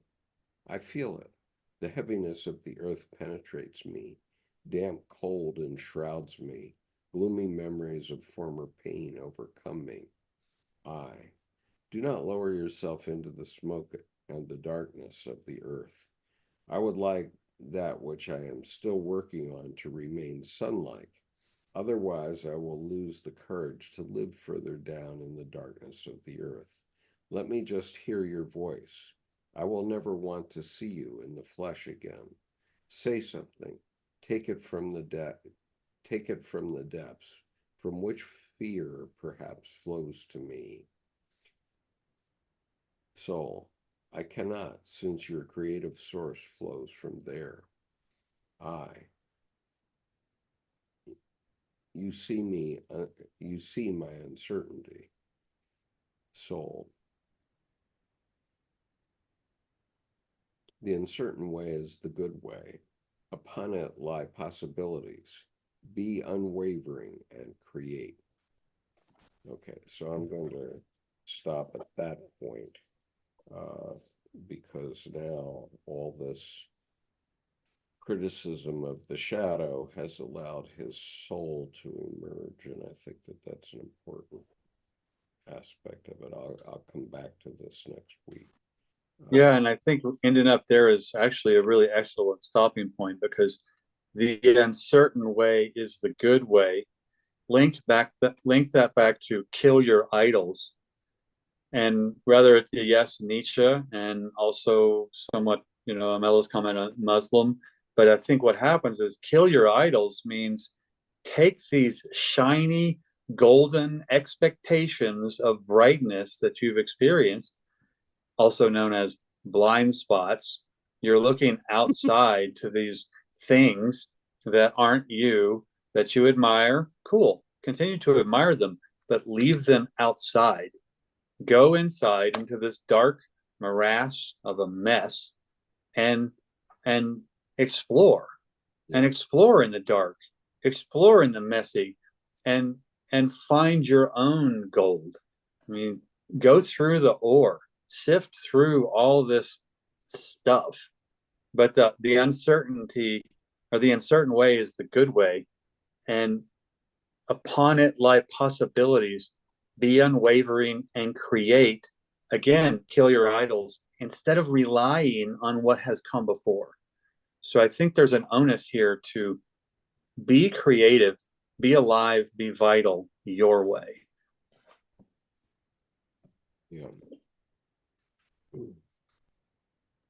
I remember when my mom came to my apartment and she asked me, why do you have these weird sculptures in your living room? And I said, well, some of them I just stumbled upon, some of them were gifts. And she said, well, because my mother is very religious, even though she's a little bit eccentric, she grew up very religious Sunni Muslim. Well, that these are all idols. You have so many idols here. I mean, look at this card over here for the day of the three kings. Who sent you this? I said, oh, that's a voodoo priestess. She's like almost 100. Well, she's 100 and something years old now. A voodoo priestess? I said, yeah. And what is this over here? And I said, oh, that's from Ghana. And she's like, so all these priestesses and everything from all these different religions? And I said, well, Mom, you always knew that I was a different kind of person. And she said, yeah, but this is all haram. It's haram, haram, haram. And I said, well, it's not haram. It's knowledge. Because, sorry, I'm listening to the National Cathedral live as well. And she said, well, this is all haram. And I said, no, because it's knowledge. And in the Quran, we are allowed to be knowledgeable, because knowledge is a blessing, and it's actually haram not to explore all of the knowledge that is available to us. And she said, subhanallah, you have too many idols here. And I said, Mom, I'm not idolizing them. They're my sculptures for, to remind me about their stories of the time when people were worshiping these people. And I could just go into it for hours, like the curses of the temples and how thieves went in there. But, they're supposed to have curses, and I'm thinking, how come the curses didn't work? What happened to that? And and until this day, I'm like, how come it didn't work? But she knows that I'm very religious, and actually I have one of my I can't bring her up, but I have one sculpture, my Minoan goddess, that I found at the synagogue. for a really good deal. I have the Quran around her neck. It's so funny. And I even gave her like little cloth to cover her chest because her bosom was a little too out there. So I said, oh, this is inappropriate. I don't need my son seeing this. He's not at the phallic stage anymore.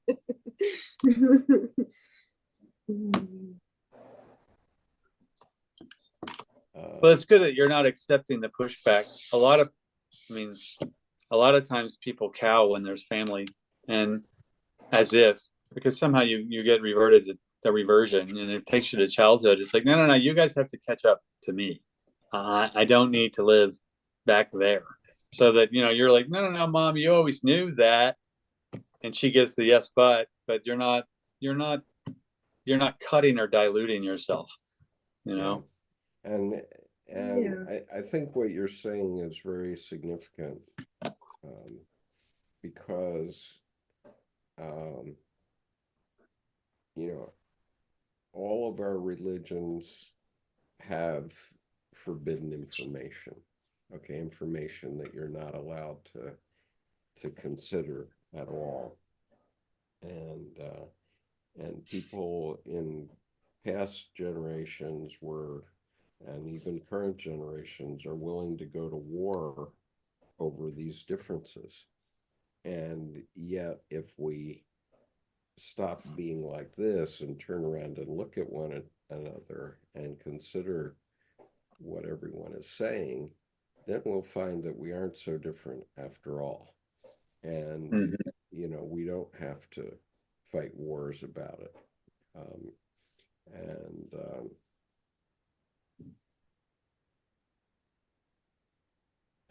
And so anyway, I'll just read a couple more things. Joel said, find your own gold. It's an excellent point, Jordan. And thank you. Richard says, our idols are inadvertently ourselves. The me generation will bring Christ back. Well, or Christ is back and has been back for hundreds of years. We just didn't know it. And so now if we... Well, and also the whole Christ as self example, the me is, there's a certain Christ as self, but it's all lowercase text. And so the me is, they need to, Christ, it's me, it's everybody. But the thing is, then I'm not all that. I'm not going to get hopped up on, oh, look at my self-importance. But it's certainly, I have value. And like Joel commented, find your own gold. That's the point. Not me, to have your own value. I mean, Mamela, you have a great example there with your mom coming at you from tradition and history, and you're going, that's not my, basically you're saying, that's not my gold. Mom, look, here's my gold.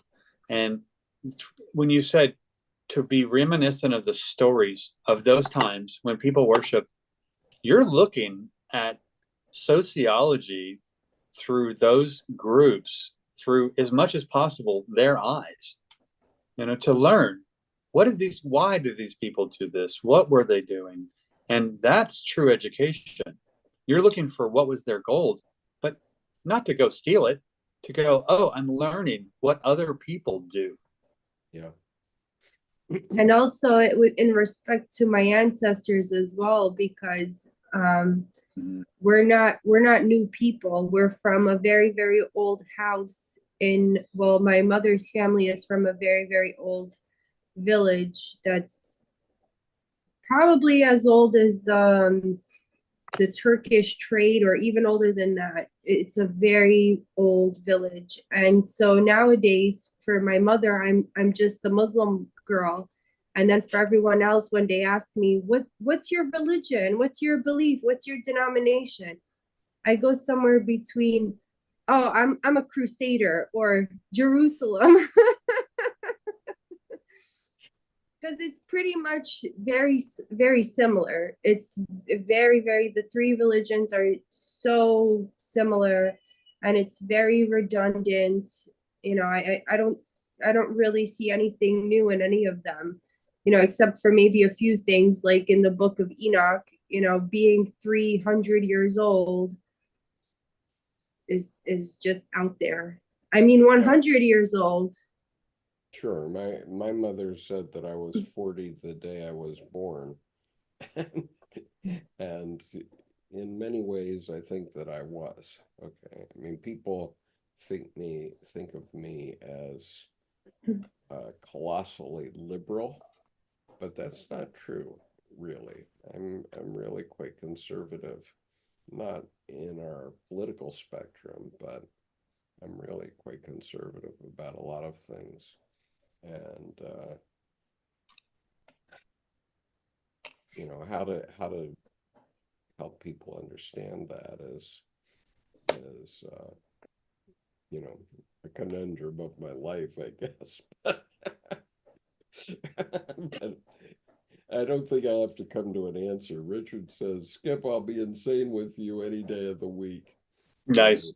And Stay of Awakening says, you have to become the center of your own universe, as in YOU-niverse. And I'm asked, are you a Capricorn? No, I'm a Libra. Died in the wool Libra. And I'll color that question with, when people say, what's your sign? Well, you want sun or moon? Because the reality is you probably need both. The moon's going to be more of a driver, and the sun actually is relatively I mean, are you talking heliocentric, geocentric? It's kind of inert. I mean, it's general, but the moon's a little more personal and a little more attributed to your direct minute of birth. Whereas the sun, well, it's there for a whole month. That's kind of general, you know, so. Yeah. I don't know how this happened, because I was always a poo-pooer guy on astrology for most of my life, but somehow I started to get a daily reading from a astrology site that I really like. It's I don't know if I can find today's reading, but okay, it's called no, that's not it.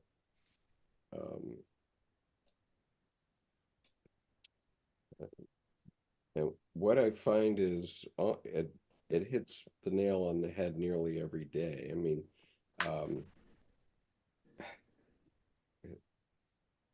Carl Sagan used to say, well, you know, astrology will get you right twice a year or something like that. And I'm not finding that to be the case. I'm finding it's pretty much bang on every day. It's called Astrology Answers. And so, for example, I have today has productivity written all over it. And that isn't to say you can't go out and have fun. You certainly can.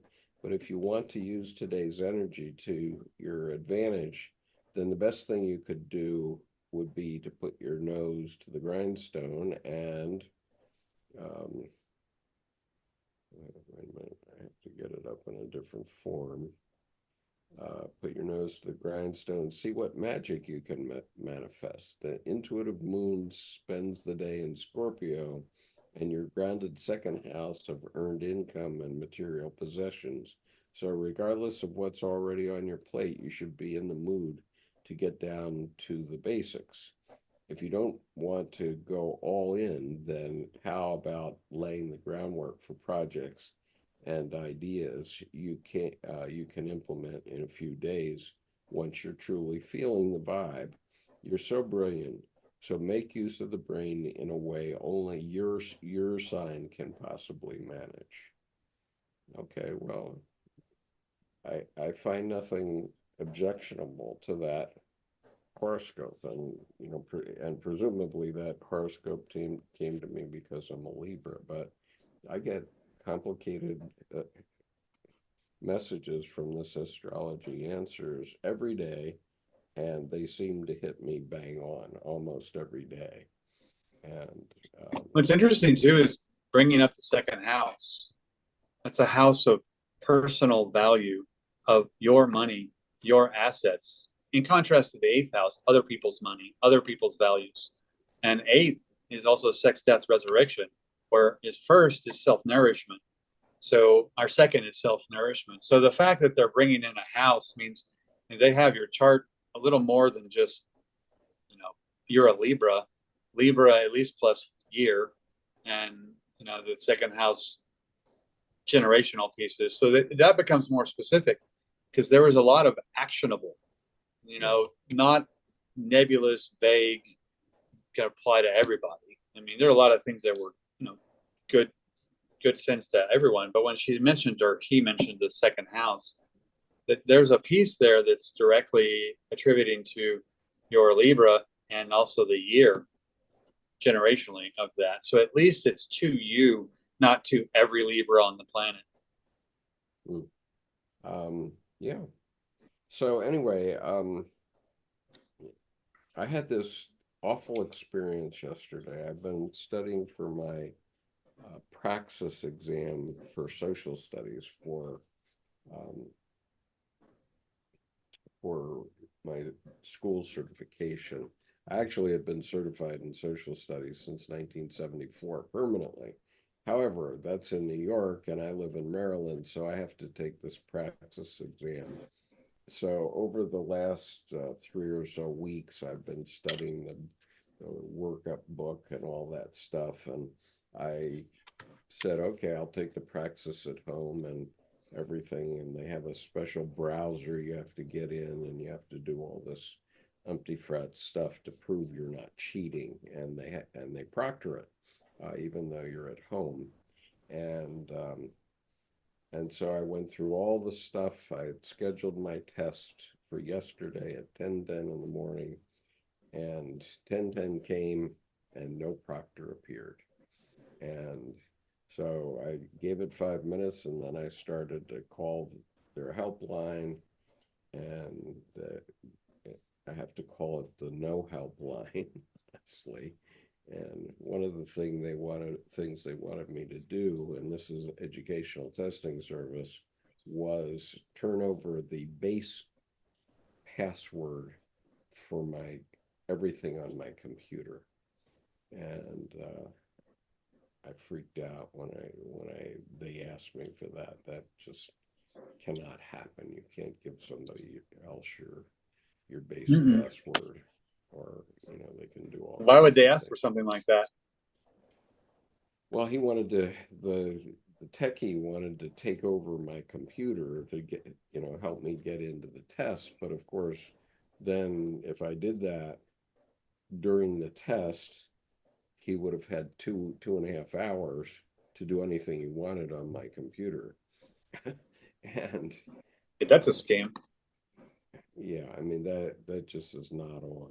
And even though it came through an educational testing service, so anyway, I've decided I'm going to go to the testing center instead of trying to do it at home, because I'm not going to do it.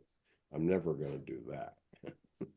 Well, and that's to me why, unless someone codes in a bug while they're there, that's why computer repair should be done in person. Okay, I'll access it all with my password. Here, work on it, and then I'll close it down and shut you out. So unless they drop in some kind of, code package that's going to open up later so they can get back in, well, that's why you need a credible computer person. I mean, yeah. So anyway, I didn't have anything like that, and so the system timed me out, and so I never got to take my test. Yeah. Bye, Milla. Oh, I was going to tell you that I found a book. Which book? I don't know if you can see it. No, can't see it because you're holding it at the Let me get rid of the background very quickly. Okay, Assyria. Yes. The rise and fall of the world's first empire. Interesting. Yes, he's a very good writer. This Eckhart Fromm. So is that the god, your Minoan goddess? Was that Inanna? He's a professor of Assyriology in the Department of Near Eastern Languages and Civilizations at Yale University. So he's an expert supposedly. And I regret not being able to go to San Francisco, but they do have a sculpture there from one of the kings. Interesting. Yeah, it's a Okay. pretty cool sculpture. And oh no, I lost the page, but there was a page here that was very similar to Jung. And so basically, Ashurbanipal, he's begging the goddess Ishtar to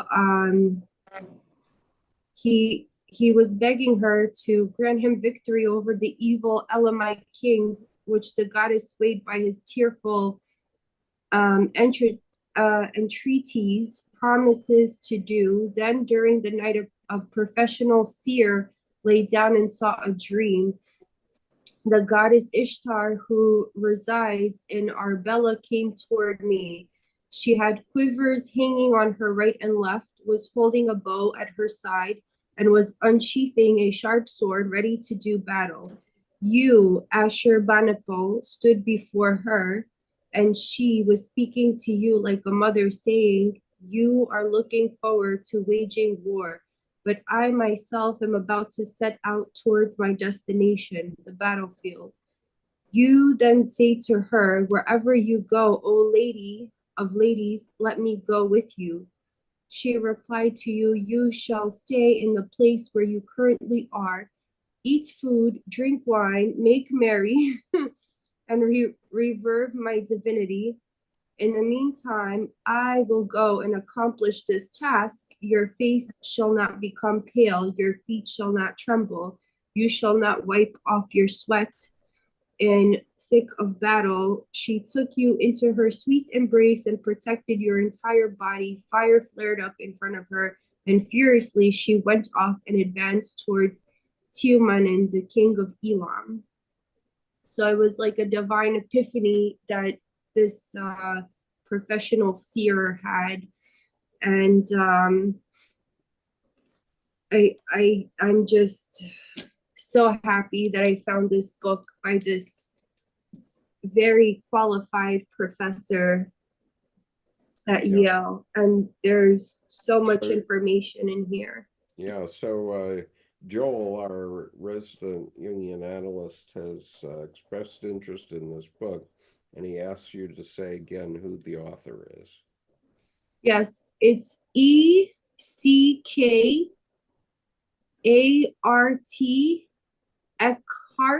Eckhart. Can you type it into the YouTube channel? From. Or into the chat here, and I'll move it over to the YouTube channel. Yes, sure.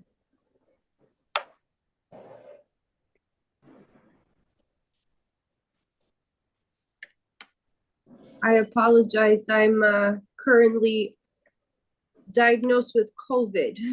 Oh, goodness gracious. Well, I'm glad we live far away from you at the moment. Yeah, thank goodness, huh? Okay, so it's Eckhart from, and I will type it into the YouTube channel for you, Joel.